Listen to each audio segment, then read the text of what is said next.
இன்னொரு மனிதன் வந்திருக்கிறாரு. எல்லாருமே மோட்சத்தை நோக்கி தான் போகிறோம். ஆனால் மீண்டும் மீண்டும் பிறக்கிறோம். மோட்சத்துக்கு அப்புறம் நம்ம பிறப்பில்லை.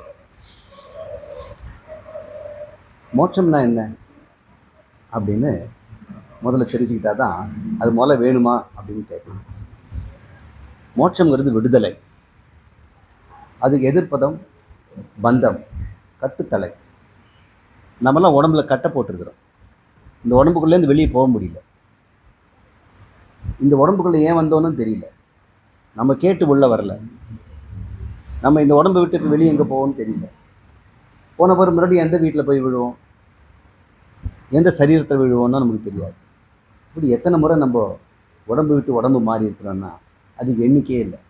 கங்கையில் இருக்கிற மண்ணை எண்ணிடலாம், இந்த பிரபஞ்சத்தில் நட்சத்திரத்தை எண்ணிடலாம். ஆனால் நம்ம எடுத்த சரீரங்களுக்கு எண்ணிக்கையே கிடையாது. புல்லாகி பூடாகி புழுவாகி எத்தனை உடம்புக்குள்ளே நம்ம இருந்துட்டோம். எத்தனை அனுபவங்கள். மீன் வாழ்க்கையிலேயே எத்தனை முறை மீனாக வாழ்ந்தோம், நண்டா எத்தனை பிறந்தோம், தேவர்களாக எத்தனை நாள் இருந்தோம். எல்லாருமே தேவர்களாக இருந்திருக்கிறீங்க. எல்லாரும் சொர்க்கலோகத்தில் வாழ்ந்துட்டு தான் வந்திருக்கிறோம். போகக்கூடாத இடமாகிய கீழ் உலகத்துக்குள்ளே போயிட்டு வந்திருக்கிறோம். எத்தனை முறை, எத்தனை உடம்பு. இத்தனை உடம்பு நமக்கு ஏன் கொடுக்குறார்? நம்ம கேட்டதுனால கொடுக்குறார். நான் அப்படி கேட்கவே இல்லையே. நம்முடைய ஆசைகள் கேட்குது, நம்ம செய்த நன்மை தீமைகள் கேட்குது. ஒரு மனிதன் ஏன் உடம்பு எடுக்கிறான் அப்படின்னா அவன் ஆசை, அவன் சேர்த்து வச்ச பாவமும் புண்ணியமும். இந்த மூணும் தான் அடுத்த உடம்பை கொடுக்குது. நாமெல்லாம் இருக்கிறோம், நமக்கு ஒரு ஆசை. சில பேருக்கு வீடு வாங்கணும், திருமணம் ஆகணும், குழந்தை சேர்க்கணும், பொருளாதாரத்தில் முன்னேறணும். எல்லாருமே ஆனந்தத்தை தான், சுகத்தை தான் தேடுறாங்க. தேடுற பொருள் விதவிதமாக இருந்தால் கூட அவன் முடிவில் அடைகிறது சுகம்தான். சுகத்தை யாரும் வேண்டாம்னு சொல்லப்படுது. நாம் பெறுகின்ற ஒவ்வொரு சுகமும் நிரந்தரமாக இருக்கிறது இல்லை. சீக்கிரமே அது துன்பத்தில் போய் மாட்டும். சுகம்னு நினைச்சு வாங்கின உறவுகளும் பொருளும் பதவியும் பட்டமும் கூட முடிவில் துன்பத்தில் தான் போய் முடியும். நமக்கு மக்களுக்கெல்லாம் கிடைக்கிற துன்பங்கள்லாம் எங்கேன்னு வருதுன்னா எது சுகம்னு நினைச்சாங்க அதுலேருந்து தான் வருது. எல்லாரும் கேள்வி, துக்கம் துக்கம் துக்கங்கிறீங்களே, கஷ்டம் கஷ்டம் கஷ்டங்கிறீங்களே, எதுலேருந்து வருதுன்னு சொன்னோம்னா அந்த பொருள் முதல்ல சுகம் கொடுத்ததாக தான் இருக்கும். சுகம்னு நினச்சி தான் நம்ம எல்லாத்தையும் அனுபவிக்கிறோம், அடைகிறோம். ஆனால் அது துக்கத்துக்கு தான் முடியும். எந்த பொருள் எப்பொழுதுமே சுகமாக இருக்கும் அந்த பொருள் எது? அது எங்கே கடையில் விற்கிறாங்களா அப்படின்னு ஆடி பார்க்கும்போது நம்முடைய அத்வைத வேதாந்தத்துப்படி நம்முடைய ஆன்மா தான் சுகத்திலும் சுகம், பரமானந்தம் நம்முடைய ஆத்மா. அதாவது தன்னை ஒருவன் யாருமே தெரிஞ்சுக்கணும். எல்லாரும் என்னை பற்றி தெரியும், என்ன தெரியுதுன்னு நீங்கள் சொல்கிறீங்க. ஒவ்வொருத்தரும் நீங்கள் யார் அப்படின்னு கேட்டால் நான் யார் சொல்லுகிறேன் அப்படின்னு நம்ம பயோடேட்டா சொல்கிறோம். அதுக்கப்புறம் கரிக்குலம் விட்டே சொல்கிறோம். பயோடேட்டாங்கிறது எங்கே பிறந்தேன், எந்த ஊர், எந்த ஜாதி, பிறப்பு இறப்பு, இந்த எல்லாத்தையும் நட்சத்திரம் எல்லாம் சொல்லுவோம். கரிக்குலம் விட்டேன்னா நான் படித்த படிப்பு, வாங்கிய பட்டங்கள், சேர்த்த செல்வங்கள், என் புகழ், அதெல்லாம் சொல்லுவோம். தன்னுடைய புகழையும் தன்னுடைய அடையாளத்தையும் தானே நானுன்னு சொல்கிறோம். உண்மையிலே நான் என்று சொல்வதற்கு அறுபதுடைய ஒரு பொருள் என்னென்ன? கொஞ்ச நேரம் கண்ணை மூடி நான் யார் அப்படின்னு ஒரு கேள்வி கேளுங்க. சும்மா கேட்டு பாருங்க, நான் யார். அந்த கேள்விக்கு என்னங்க பதில் வரும்? நீங்கள் வாங்கின டிகிரி வருமா, ஆணுன்னு வருமா, பெண்ணுன்னு வருமா, உயர்ந்த ஜாதி தாழ்ந்த ஜாதின்னு வருமா? நான் யாருன்னு ஒரு கேள்வி நீங்கள் கேட்டிங்கன்னா உங்கள் மௌனமான மனசிலிருந்து ஒரு நிசப்தமும் நிம்மதியும் தான் வரும். நீங்கள் யாருமே அந்த கேள்வி கேட்டதில்லை. ரமணர் தான் சொல்கிறார், நான் யார் அப்படின்னு கண்ணை மூடி ஒரே ஒரு கேள்வி கேளுங்க. அந்த கேள்விக்கு பதிலே இருக்காது. மௌனமாக ஒரு விழிப்புணர்வு இருக்கும். ஏதோ ஒன்று பதில் சொல்கிறதுக்கு தயாராக ஒன்று காத்துட்டு இருக்கும். கண்ணை மூடி மூடணும்னா நம்ம மனசுக்குள்ள கோடிக்கணக்கான எண்ணங்கள் வருது, காட்சிகள் தோன்றுது, சப்தங்கள் உள்ள வருது. உங்கள் மனம் முழுக்க எது நிரம்பி இருக்குது, எதை பற்றி நினச்சிக்கிட்டே இருக்கிறீங்க அப்படின்னு பார்த்தா இந்த சரீரத்தை பற்றி தான் நினைக்கிறேன். இந்த உடம்புடைய உணர்வு தான் நமக்கு எப்பவுமே இருக்கும், நீங்காமல் இருக்குது. கண்ணை மூடினோம்னா கவலைகள், எதிர்காலத்தை பற்றிய பயம், நடந்த காலத்தை பற்றிய கவலை, வருத்தங்கள், இந்த நிகழ்காலத்தில் நடக்கிற நிகழ்ச்சி அத்தனையுமே கடந்த கால எண்ணங்களும் எதிர்கால பயமும் மூடிக்கிட்டு நிகழ்காலம் நமக்கு ருசிக்கவே மாட்டேங்குது. அப்போ சுகத்தை நம்ம தேடுறோம். ஆனால் தேடும் பொழுதே பயமும் கவலையும் கூடவே தேடுது. இதெல்லாம் எல்லாரும் அனுபவிக்கிறாங்க. இதுக்கு என்ன தீர்வு? எப்போதான் நம்முடைய தொல்லைகள் எல்லாம் முடியும்? எப்பொழுது நான் நிரந்தரமான நித்தியமான மாறாத ஆனந்தத்தில் இருப்பேன்? முடியுமா? நனவிலும் அப்படி இருக்கணும், கனவிலும் இருக்கணும், தூக்கத்திலும் இருக்கணும், சமாதியிலும் இருக்கணும். அதை கண்டுபிடிக்கிற வித்தையை தான் ஆத்ம வித்யா இருக்கிற வேதத்திலேருந்து சொல்லித்தரோம். உபனிஷத் அப்படின்ற பகுதியிலேருந்து, வேதத்திலிருந்து 108 உபனிஷத்துகள் இருக்குது. அத்தனை நம்ம படிக்க வேண்டியதில்லை. ஒரே ஒரு உபனிஷத் படித்தா போதும். அது மாண்டூக்கியம் அலம் அப்படின்னு சொல்கிறாங்க. மாண்டூக்கிய உபனிஷத்து படித்தா போதும். அதனால் உனக்கு கிடைக்கலன்னா இன்னொரு 10 உபனிஷத்து இருக்குது, அதை படிங்கிறாங்க. அதுவும் பத்தலைன்னா 108 படிங்கிறாங்க. அதை படித்தா என்ன கிடைக்கும்? படிப்பு தானே கிடைக்கும்? இல்லை. அது என்ன சொல்லுதுன்னா, உன்னை பற்றி சொல்லு, நீ யார் என்பதை காட்டு கொடுக்கும். அது காட்டு குடிக்கும்போது நமக்கு ஆச்சரியமாக இருக்குது. நான் கடவுள்னு தெரியும். யாரும் கடவுளாக மாற வேண்டியதில்லை. ஒரு பாடினார், என்ன கவி பாடினாலும் முந்தன் மனம் இறங்கவில்லை, இன்னும் என்ன சோதனையோ முருகா அப்படின்னு ஒரு கேட்குறாரு. இந்த மாதிரி நிறைய பக்திமான்கள் எல்லாம் முருகனை அடையணும், கைலாயத்துக்கு போகணும், வைகுண்டத்துக்கு போகணும். வேதம் அப்படி சொல்லலை, நீ தான் சொல்லு. உன் உடம்பு தான் காசி ராமேஸ்வரன் சொல்லு. சிதம்பரமே உன்னுடைய மனசுன்னு தான் சொல்லு. சித்தம்பரம் சொல்லு. சித்துனா நம்முடைய மனசு, மனத்திரை, மனவெளி இங்கே தான் இருக்குது. நடராஜன் ஆடும் இடம் இதுன்னு சொல்லி இந்த உண்மையை மற்றவங்க சொல்லிக் கொடுக்க மாட்டாங்க. இது ரொம்ப ரகசியமாக காப்பாற்றப்படுது. ரகசியமாக காப்பாற்றப்படுதுன்னு என்ன? கேட்டால் மட்டும் சொல்லிக் கொடுக்கணும்னு சொல்லியிருக்கிறாங்க. கேட்காம இது விளம்பரம் செய்வது இல்லை. எந்த ஒரு ஜீவன் சுவாமி எனக்கு இந்த சிதம்பர ரகசியத்தை சொல்லிக் கொடுங்களே, நந்தனாருக்கு ஏதோ விலகி கடவுளை காட்டுச்சுங்க, எதை விலகுனா கடவுள் தெரிவார் அப்படின்னு ஒரு கேட்கணும். என்னுடைய சரீரம் விலகி, என்னுடைய அந்தக்கரணம் மனம் விலகி, என்னுடைய நான் என்ற அகங்காரம் விலகிடுச்சுன்னா அந்த கணமே அங்கே இடத்துல நடராஜர் அங்கே விழுந்து கொண்டிருக்கிறாரே அப்படின்னு. அது எப்படி விளக்குறது சுவாமி? அதை தான் சொல்லித்தரும். அப்படி விலகின பிறகு வாழும் பொழுதே அவன் பிரம்மமாக வாழறான், விடுபட்டு வாழறான், பரமானதத்தில் இருக்கிறான்.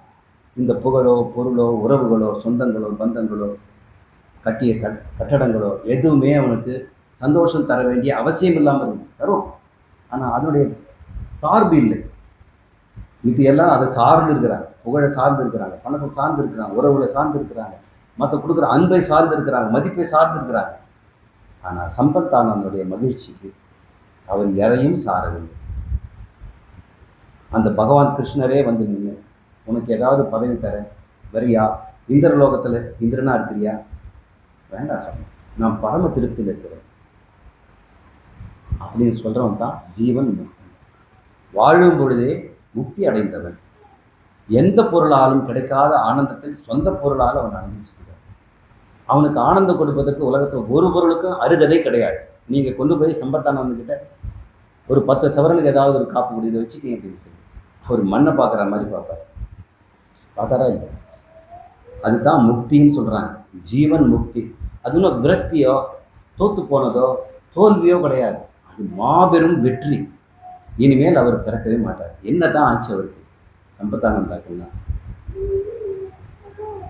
நம்ம இந்த ஸ்தூலமான இந்த மாமிச உடம்புக்குள்ள சூக்ஷ்மமான இன்னொரு உடம்பு இருக்குது. அந்த உடம்பு இதே மாதிரி தான் இருக்கும். ஆணுன்னா ஆணாக இருக்கும், பெண்ணுன்னா பெண்ணாக இருக்கும், யானைன்னா யானை மாதிரியே இருக்கும். ஆனால் எல்லா உடம்பு உள்ளுக்குள்ளே இருந்தாலும் அந்தந்த உடம்புக்கு ஏற்ற மாதிரி அது வடிவத்தை மாற்றிக்கொள்ளும். அது எதனால் ஆகப்பட்டது? இதற்கு ஆகப்பட்டதுங்கிறது அனாட்டமி டிபார்ட்மெண்ட்டில் போய் இது படிச்சிடலாம். இதில் போன்ஸ் இருக்குது சார், மசில்ஸ் இருக்குது, பிளட் வெசல்ஸ் இருக்குது, இதெல்லாம் நீங்கள் படிக்கிறீங்க. சூக்ஷ்மமாக ஒன்று உடம்பு இருக்கு, அதுதான் மனசு. அந்த மனசு எதனால் ஆகப்பட்டது? அந்த உடம்பு. இந்த மனசு உடம்பு முழுக்க இருக்கும். எங்கே தொட்டாலும் எனக்கு மனசுக்கு தெரியும். இப்போ மனசு தான் நானும் நினச்சிட்டு இருக்கிறோம். ஆனால் மனசுக்கும் அறிவு தரக்கூடிய ஆத்மா தான் உண்மையிலே நான். அந்த மனம் அழிந்து இந்த உடம்பு அழிந்து போனால் ஆத்மா மட்டும் இருக்கும். அந்த மனம் என்று சொல்லக்கூடிய அந்த தேகம் எல்லாருக்கும் இந்த உடம்புக்குள்ள இருக்கு. வயோதிகத்தில் மரணம் அடைந்த பிறகு உடம்புல இருந்து அந்த மனம் மட்டும் வெளியே போகும். அது ஆவிங்கிறாங்க. புரியட்ட காயம்னு சொல்கிறாங்க, சூக்ஷ்ம சரீரம்னு சொல்கிறாங்க, லிங்க சரீரம்னு சொல்கிறாங்க. இப்படி பல பேர் அந்தந்த ஊரில் அதுக்கு சொல்கிறாங்க. அது ஒரே பொருள் தான். அதுதான் நம்முடைய அடையாளம். ஒருவேளை சொர்க்கத்துக்கு அது போயிடுச்சுன்னா அந்த ஆவி சொர்க்கலோகத்தில் இன்பத்தை அனுபவிக்கும். அங்கே ஒரு சரீரம் கொடுப்பாங்க. பித்ருலோகத்திலிருந்து ஓய்வு எடுப்பாங்க. சொர்க்கலோகம் பல நிலைகள் இருக்குது. இப்படி இந்த உடம்பு எடுத்துக்கிட்டு இப்படியே அலையணும். அந்த சூக்ஷ்ம உடம்பு லிங்க சரீரம் எல்லாருக்கும் இருக்குது. எறும்புக்கும் இருக்குது. எறும்பு தோலை உரித்து பார்த்தேன், யானை வந்ததுறாங்க.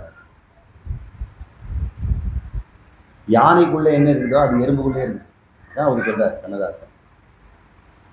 இந்த தோலுக்குள்ள ஒரு சரீரம் இருக்குது. அது சோடச கலா புருஷன் பேர். 16 கலைகள் கூடிய புருஷன். அது என்ன 16 அப்படின்னா, கண்ணு மூக்கு காதுன்னு சொல்லக்கூடிய 5 ஞானேந்திரியங்கள் அறிவை தரக்கூடியது. எல்லாருக்கும் இருக்கு இல்லையா? யானைக்கும் இருக்குது, எறும்புக்கும் இருக்குது. ஆனால் இது சூழ உடம்புல அது கண் இல்லாமல் இருக்கலாம், காது இல்லாமல் இருக்கலாம். ஆனால் உள்ள இருக்கிற சூக்ஷ்ம உடம்புக்கு அது உண்டு. மண்புழுக்கு கண்ணு கிடையாது, வெறும் தோல் சருமம் மட்டும்தான், ஒரு அறிவு தான். ஆனால் 5 அறிவு இருக்க ஜீவன் தான் உள்ள இருக்குது. ஏன் அவன் மண்புழுக்களை போயிருக்கிறான்னா பாவம் செய்திருக்கிறான், அதை அனுபவிக்கிறதுக்கு அந்த உடம்பு கொடுக்கப்பட்டது. மண்புழுவில் இருக்கிறவனும் கோழிக்குள்ளே இருக்கிறவனும் கொக்குக்குள்ளே இருக்கிறவனும் மனிதன் தான். உண்மையாக மனிதர்கள் தான் அது உள்ளே இருக்கிறாங்க. ஏன் தேளுக்குள்ளே போய் மாட்டினான்? அவன் செய்த தண்டனை. ஆலமரத்தில் ஏன் போய் அவன் இருக்கிறான்? ஏன் இந்த முளைக்கீரையில் இருக்கிறான்? ஒவ்வொரு கீரையிலையும் ஒரு ஜீவன் இருக்கிறான். ஏன் அந்த உடம்பு கொடுத்துருக்குறாங்க? அவனுடைய பாவ புண்ணியங்களுக்கு ஏற்ற மாதிரி கொடுத்துருக்குறாங்க. இப்படி நாம் சாப்பிட்ற கீரைகளும் பழங்களும் கொள்ளையும் கூட ஜீவர்கள் இருக்கிறாங்க. ஒரு பழத்தை நான் சாப்பிட்டு தூக்கி போட்டேன்னா அந்த ஜீவனுக்கு முக்தி கிடைக்கும், இன்னொரு உடம்பு கிடைக்கும். யாரும் கொல்றதே கிடையாது. அந்த சோடச கலா புருஷன் 16 கலைகள் உடையவன் இந்த உடம்புல வாழ்ந்து கொண்டிருக்கிறான். அவனுக்கு ஒரு ஞானம் பிறக்கிறது. தன்னை அவன் அறிந்து கொள்கிறான் பிரம்மம் என்று. அறிந்து கொண்ட பிறகு பரமானந்தத்தில் பரம திருப்தியோட நிம்மதியோடு அன்பு ஆனந்தம் அமைதிங்கிற நிலையில் இருந்தான்னா அவன் பேர் ஜீவன் முக்தன். அதை கண்கூட நான் நம்முடைய சம்பதானந்தகிட்ட பார்த்தேன். என்கிட்ட அவர் ஒரு மாணவராக வரும்பொழுது, மாணவராக வரல, சில மன கஷ்டத்தில் வந்தார். பிரச்சனையும் நீயே தீர்வும் நீயே அப்படின்னு தயானந்த சரஸ்வதி சொல்லி கொடுத்தார். அதன் அடிப்படையில் உனக்கு பிரச்சனையே இல்லை, தீர்வு நீ தான் அப்படின்னு சொல்லப்படுது. படிப்படியாக உபதேசத்தை பெற்று வெகு சீக்கிரமே ஒரு மோட்சம் அடைஞ்சிட்டார். உங்களுக்கெல்லாம் தெரியாது அந்த ரகசியம். அவர் வெகு நாளைக்கு முன்னாடியே மோட்சம் அடைஞ்சிட்டார். என்கிட்ட தொடர்பு, சுவாமி எனக்கு இதெல்லாம் இன்ட்ரெஸ்ட் இல்லை, நான் கண்டிப்பாக இந்த அப்பார்ட்மெண்ட்டை பார்த்துக்குவேன், குழந்தைகளோட விளையாடுவேன், சில வேலைகள்லாம் செய்வேன், இப்போ அதில் கூட எனக்கு பிடிமானம் எதுவும் இல்லை, நான் இது என்ன நிலை அப்படின்னு கேட்டார். ஒரு பேர் சோம்பேறி ஆகிட்டேனா, உழைக்கிறதுக்கு கஷ்டப்படுறவங்க அப்படிப்பட்ட ஆளா? இல்லைப்பா, இதுதான் முக்திங்கிறது. இப்படி தான் முக்தி இருக்குமா? எனக்கு தெரியவே இல்லையே. முக்தியில் இருந்துட்டு முக்தி என்னன்னு தெரியாமல் இருந்தார். அவர் சந்தேகம். ஆனால் எனக்கு நல்லா தெரிஞ்சு போச்சு. அதனால் ஒரு நாள் நீங்கள் சன்னியாசி ஆகிறது நல்லது, உங்களுடைய முடிவு சீக்கிரமே வருது, அதனால் அதுக்கு முன்னாடி நீங்கள் சன்னியாசி எடுத்துக்கணும் அப்படின்னு சொன்னேன். அப்போ எனக்கு அவருக்கும் தெரியும். நல்லா ஒரு சன்னியாசி எடுத்துக்கிட்டார், பரபிரம்மத்தோடு கலந்துட்டார் வாழும்பொழுதே. இப்போ இல்லை, என்னைக்கு இங்கே இருந்துட்டார் சன்னியாசி எடுத்தாரோ அதுக்கு முன்னாடியே அவர் கலந்துட்டார். இந்த தூர உடம்பு மறிக்கும் வரை அந்த 16 சேர்ந்து ஒட்டிக்கிட்டு இருக்கோம். என்னைக்கு நீங்கள் அவரை எரிச்சிட்டிங்களோ, அந்த உடம்பு எரிஞ்சுதோ, அந்த நிமிஷமே அந்த 16 கூறுகளும் வெளியே போயிடும். அந்த 16ல் 5 சொன்னேன். 5 புலன்கள், 5 செயல் கருவிகள். பேசுறது, எடுக்கிறது, நடக்கிறது, இனவருத்தி செய்து மலம் கழிக்கிறது. இதெல்லாம் கர்மேந்திரியங்கள் 5, ஞானேந்திரியங்கள் 5, 5 பிராணங்கள். பிராணன், அபானன், சமானன், வியானன், உதானன் அப்படின்னு நம்ம உடம்புக்குள்ளே இருக்கக்கூடிய பிராணங்கள். அதுதான் நமக்கு ஜீரணம் பண்ணுது, மூச்சு விட வைக்குது, உடம்புக்குள்ள சக்தியை பிரிக்குதுன்னா. இது ஒரு 5, மொத்தம் 15 ஆச்சு இல்லையா? இன்னும் 1 இருக்கு இல்லையா? அதுதான் மனம். இந்த மனம் 5 புலன்கள், 5 செயல்கருவிகள், 5 பிராணங்கள் சேர்ந்த ஒரு கட்டமைப்பு தான் ஜீவன். இப்போ சம்பத்தானந்தாவுடைய ஜீவன் இருக்கா? அவர் வாழும்போதே பிரம்மமாயிட்டார். இந்த சரீரத்துக்குள்ள அது சிக்கி இருந்தது. இப்போ அது விடுபட்டு இந்த 16 தனித்தனியா பிரிஞ்சு. இந்த கண் புலன்கிறது ஆதித்யன் சூரியன் கிட்ட போயிடும். மனம்ங்கிறதெல்லாம் புத்திங்கிறதெல்லாம் நிலா கிட்ட போயிடும். இந்த 16 அதனுடைய யதாஸ்தானமாகிய தெய்வங்களோடு பிரிஞ்சு போயிடும். எப்போதும் இருக்கின்ற பிரம்மம் அங்கே இருக்கும். அவர் பிரம்மம் ஆகலை. இந்த கலை பிரிஞ்சு போயிடுச்சு. அந்த பிரிந்ததன் அடையாளமாக இன்னைக்கு நாம் ஒரு 16 சாதுக்களுக்கு அவர் நினைவாக ஒன்று நம்ம கொடுக்குறோம், தானமாக கொடுக்குறோம். இது ஒரு அடையாளம் தான். இது கொடுக்கறதுனால அவர் பிரிஞ்சு போகிறார் அர்த்தம் இல்லை. கொடுங்க. அவருடைய சாம்பல், இதுவும் சாம்பலை யாரையும் எரிக்க முடியாது. இவங்களை எரிக்கக்கூடாதுன்னு தான் சொல்லுவாங்க. ஏன்னா சம்பிரதாயம் சொல்லியிருக்கு. நம்ம அது தப்பு கிடையாது. சாம்பல் யாரையும் எரிக்க முடியாது. இந்த பிரபஞ்சமே எரிஞ்சு பிரளயத்தில் அழிஞ்சாலும் கடைசியில் என்ன நிற்கும்? இப்படி சாம்பலாக தான் இருக்கும். அந்த சாம்பல் யார்கிட்ட இருக்கும்? சிவன் கிட்ட தான் இருக்கும். அதனால் உடம்பு முழுக்க அவர் சாம்பல் பூசிட்டு இருக்கிறார். மறுபடியும் அந்த சாம்பல்லேருந்து தான் இந்த பிரபஞ்சத்தை அவர் படைக்கிறார். இதில் அவருடைய மெமரி இருக்குது. சாம்பலில் அவருடைய நினைவுகள் எல்லாம் பதிஞ்சிருக்கு. அவருடைய டிஎன்ஏ எல்லாம் இங்கே இருக்கும். டிஎன்ஏ அழிஞ்சு போனாலும், டிஎன்ஏ பற்றி தெரியும்ல, போனாலும் மெமரி இன்னும் ஸ்டோர் ஆகிடும். இல்லை, இது வந்து நம்ம லிங்கமாக நம்ம பயன்படுத்துகிற வழக்கம். நம்முடைய ஆசிரமத்தில் இது பிரதிஷ்டை பண்ணி ஆத்மலிங்கம்னு பேர் வச்சு இங்கே இருக்கோம். எப்போ வேணாலும் நீங்கள் அவர் இங்கே தரிசனம் பண்ணிட்டு போகலாம். அதுக்கு ஏற்பாடு செய்வோம். இப்போது அடுத்த நிகழ்ச்சியாக சாதுக்களுக்கு அவர் சார்பில் யாராவது ஒருத்தர் எல்லாருக்கும் தானம் பண்ணுவோம். தேகம் இல்லாததுன்னு அர்த்தம். சூக்ஷ்ம தேகம் இல்லை, காரண தேகமும் இல்லை, ஸ்தூல தேகமும் இல்லை. 3 தேகமும் இல்லாதனால விதேக முக்தி. சீதைக்கு அந்த பேர் உண்டு, வைதேகிக்கு. ஏன்னா அவர் 3 தேகம் கிடையாது. அது சாட்சாத் லக்ஷ்மி. இங்கே ராமருக்கு கீழே வந்து பிறந்தார். அந்த பேர் வைதேகிக்கு. விதேக நாட்டில் இல்லை, விதேக முக்தியை அவர் அடைஞ்சிருக்கார். இது ஒரு அடையாளம். சுவாமி இந்த தானத்தை எடுத்து கொடுப்பாங்க. அதை பெற்றுக்கிறதுக்கு சாதுக்கள் வந்து வாங்கிக்குவோம்.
இன்னைக்கு ஒரு நிகழ்ச்சியாக இசையாக வந்துடுச்சு.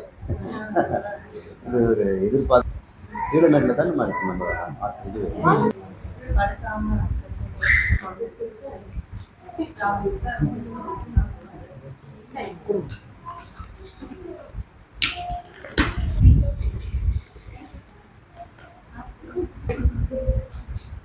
அபிக்கு ஒரு பேர்.